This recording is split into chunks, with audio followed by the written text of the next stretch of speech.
नमस्कार दर्शक बंधु स्वागत करुच्ची आपण को पुणी थे।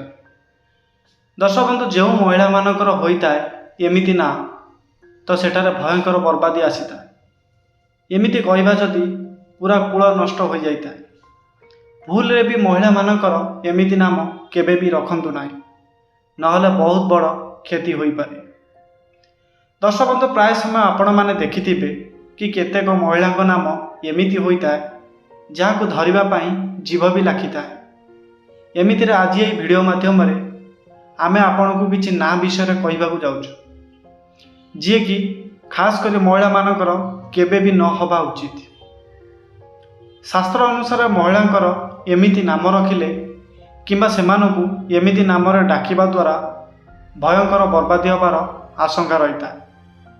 एमिति कहबा जदि जो महिलांक नाम जदि एही शब्दर हब आउ से जुआड़े भी जीव तार परिवार केबे भी सुखरे रहिब नाही। एमिति रे तार परिवार एवं समस्त बंधुबांधव कूल ये समस्ते नष्ट हो जाती। से भूल रे भी कौन भी महिलार एमिति नाम केबे भी न रखिबा उचित, नचेत किछि भी घटना घटी पारे। तेबे चलंतु जानिबा कौन से सबू ना। दर्शक बंधु नंबर 1 गांधारी। गांधारी जने बहुत बड़ शक्तिशाली महिला थिले।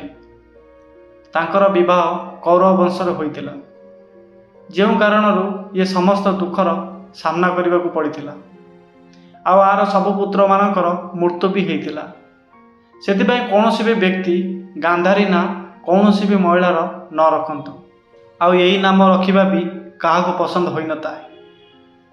दोस्तों नंबर 2 कैकेयी।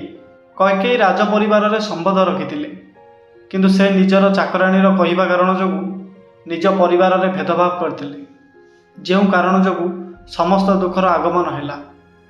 सेतिपय केही भी एही नाम को रखिबाकू बिल्कुल पसंद करंदी नाही। एही नाम को रखिले परिवार भितर दुर्घटना भली युद्ध हेबार भय रुहे बोली लोक माने कहितांती। दोस्तों नंबर 3 मंदोदरी। मंदोदरीर अर्थ होता है दयालु, बुद्धिमती एवं गुणीवान, किंतु ये रावणर पत्नी थिला। सेतिपय केही भी निज झीर नाम मंदोदरी केबे भी रखि न थाए। दोस्तों नंबर 4 मंथरा।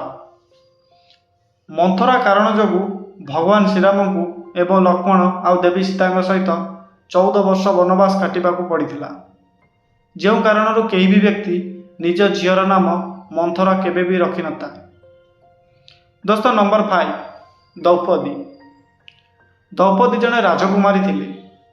या परे भी लोक माने निज झीर नाम द्रौपदी भूल रे भी रखंती नाही, कारण द्रौपदी को 5 पांडवों सहित विवाह करने को पड़िथिला। आउ यही कारण सकाशु केही भी माँ निज झीर नाम भूल रे भी द्रौपदी केबे भी रखि न थाए।